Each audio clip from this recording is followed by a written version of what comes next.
दानियाल बाब नंबर 2। नबूकदनजर का ख्वाब। अभी हुकूमत के दूसरे साल में नबूकदनजर ने ख्वाब देखा। ख्वाब इतना होलनाक था कि वो घबरा कर जाग उठा।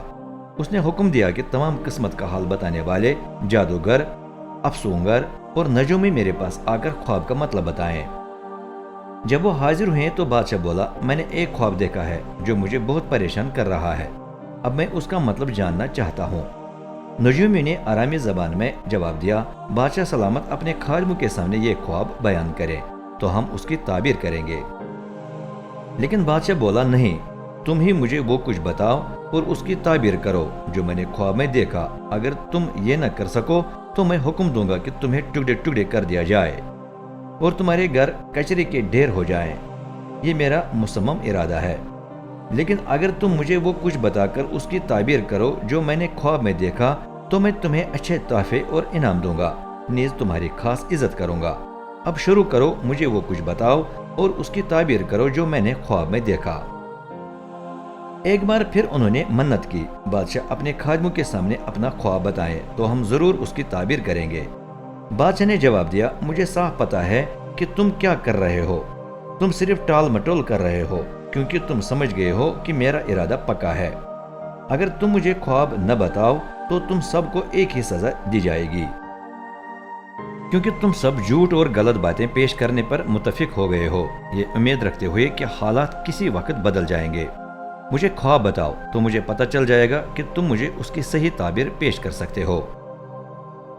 नजूमी ने एतराज किया, दुनिया में कोई भी इंसान वो कुछ नहीं कर पाता जो बादशाह मांगते हैं।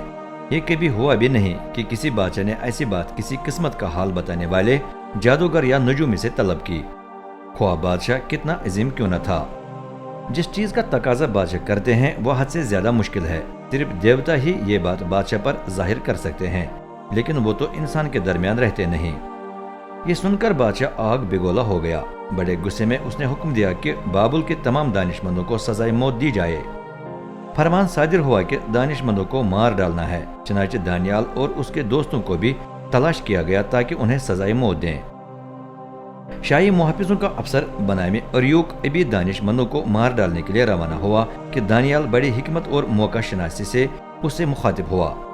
उसने अफसर से पूछा, बादशाह ने इतना सख्त फरमा क्यों जारी किया।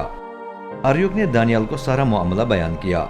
दानियाल फौरन बादशाह के पास गया और उसे दरख्वास्त की, जरा मुझे कुछ मोहलत दीजिए ताकि मैं बादशाह के ख्वाब की ताबीर कर सकूं। फिर वह अपने घर वापस गया और अपने दोस्तों हननिया, मिसाइल और अजरिया को तमाम सूरत हाल सुनाई। वो बोला, आसमान के खुदा से इल्तिजा करें कि वो मुझ पर रहम करे। मन्नत करें कि वो मेरे लिए भीद खोले ताकि हम देगर दानिशमंदों के साथ हलाक न हो जाएं। रात के वक्त दानियाल ने रोया देखी जिसमें उसके लिए भेद खोला गया। तब उसने आसमान के खुदा की हम्दो सना की। खुदा के नाम की तमजीद अज़ल से अब तक हो। वही हिकमत और कुव्वत का मालिक है। वही अवकात और ज़माने बदलने देता है। वही बादशाहों को तख्त पर बिठा देता और उन्हें तख्त पर से उतार देता है। वही दानिशमंदों को दानाई और समझदारों को समझ अता करता है। वही गहरी और पोशीदा बातें जाहिर करता है। जो कुछ अंधेरे में छुपा रहता है उसका इल्म वो रखता है, क्योंकि वो रोशनी से गहरा रहता है। ए मेरे बाप दादा के खुदा, मैं तेरी हम्दो सना करता हूँ। तूने मुझे हिकमत और ताकत अता की है। जो बात हमने तुझसे मांगी वो तूने हम पर जाहिर की, क्योंकि तूने हम पर बादशाह का ख्वाब जाहिर किया है। फिर दानियाल अरयूक के पास गया जिसे बादशाह ने बाबुल के दानिशमंदों को सजाए मौत देने की जिम्मेदारी दी थी। उसने उससे दरख्वास्त की, बाबुल के दानिशमंदों को मौत के गांठ न उतारे, क्योंकि मैं बादशाह के ख्वाब की ताबीर कर सकता हूँ। मुझे बादशाह के हुजूर पहुंचा दे तो मैं उन्हें सब कुछ बता दूंगा। ये सुनकर अरयूक भागकर दानियाल को बादशाह के हुजूर ले गया। वो बोला, मुझे यहूदा के जलावतनों में से एक आदमी मिल गया जो बादशाह को ख्वाब का मतलब बता सकता है।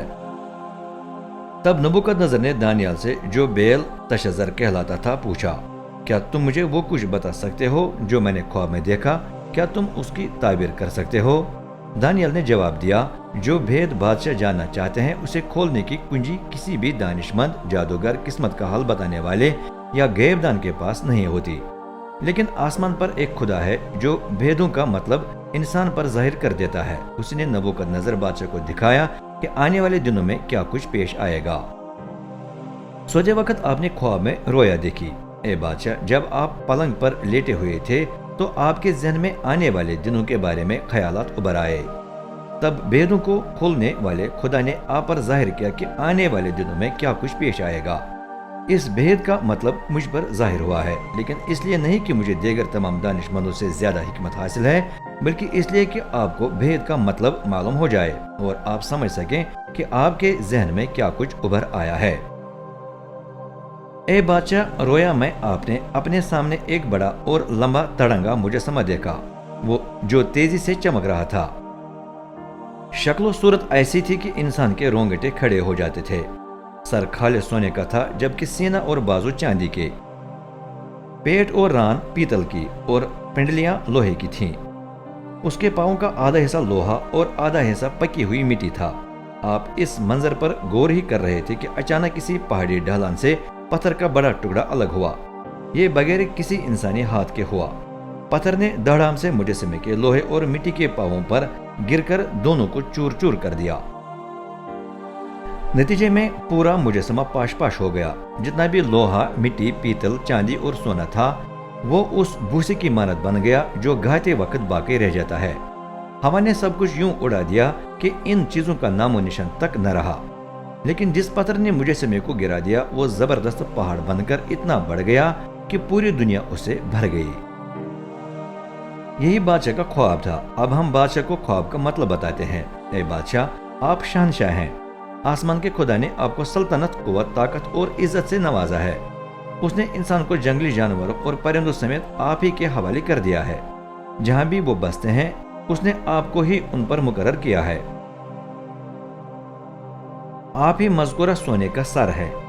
आपके बाद एक और सल्तनत कायम हो जाएगी, लेकिन उसकी ताकत आपकी सल्तनत से कम होगी। फिर पीतल की एक तीसरी सल्तनत वजूद में आएगी जो पूरी दुनिया पर हुकूमत करेगी। आखिर में एक चौथी सल्तनत आएगी जो लोहे जैसी ताकतवर होगी। जिस तरह लोहा सब कुछ तोड़कर पाश पाश कर देता है, उसी तरह वो देगर सबको तोड़कर पाश पाश करेगी। आपने देखा कि मुजस्समे के पांव और उंगलियों में कुछ लोहा और कुछ पकी हुई मिट्टी थी। इसका मतलब है इस सल्तनत के दो अलग हिस्से होंगे, लेकिन जिस तरह ख्वाब में मिट्टी के साथ लोहा मिलाया गया था, उसी तरह चौथी सल्तनत में लोहे की कुछ न कुछ ताकत होगी। ख्वाब में पांवों की उंगलियों में कुछ लोहा भी था और कुछ मिट्टी भी। इसका मतलब है चौथी सल्तनत का एक हिस्सा ताकतवर और दूसरा नाजुक होगा। लोहे और मिट्टी की मिलावट का मतलब है कि गो लोग आपस में शादी करने से एक दूसरे के साथ मुत्तहिद होने की कोशिश करेंगे, तो भी वो एक दूसरे से पायवस्त नहीं रहेंगे। बिल्कुल उसी तरह जिस तरह लोहा मिट्टी के साथ पायवस्त नहीं रह सकता। जब ये बादशाह हुकूमत करेंगे, उन्हीं दिनों में आसमान का खुदा एक बादशाही कायम करेगा जो न कभी तबाह होगी, न किसी दूसरी कौम के हाथ में आएगी। ये बादशाही इन देगर तमाम सल्तनतों को पाश पाश करके खत्म करेगी, लेकिन खुद अब तक कायम रहेगी। यही ख्वाब में उस पत्थर का मतलब है जिसने बगैर किसी इंसानी हाथ के पहाड़ी ढलान से अलग होकर मुजस्समे के लोहे, पीतल, मिट्टी, चांदी और सोने को पाश पाश कर दिया। इस तरीके से अजीम खुदा ने बादशाह पर जाहिर किया है कि मुस्तकबिल में क्या कुछ पेश आए। ये ख्वाब काबिल एतमाद और उसकी ताबीर सही है। ये सुनकर नबूकदनेस्सर बादशाह ने औंधे मुंह होकर दानियाल को सजदा किया और हुक्म दिया कि दानियाल को गला और बखूर की कुर्बानियां पेश की जाएं। दानियाल से उसने कहा, यकीनन तुम्हारा खुदा खुदाओं का खुदा और बादशाहों का मालिक है। वो वाकई भेदों को खोलता है, वरना तुम ये भेद मेरे लिए खोल न पाते। नबूकदनेस्सर ने दानियाल को बड़ा ओहदा और मुतअद्दिद बेशकीमत तोहफे दिए। उसने उसे पूरे सूबा बाबुल का ओहदेदार बना दिया। साथ साथ दानियाल बाबुल के तमाम दानिशमंदों पर मुकर्रर हुआ। उसकी गुजारिश पर बादशाह ने सदरक, मेसक और अबुद नजू को सूबा बाबुल की इंतजामिया पर मुकर्रर किया। दानियाल खुद शाही दरबार में हाजिर रहता था।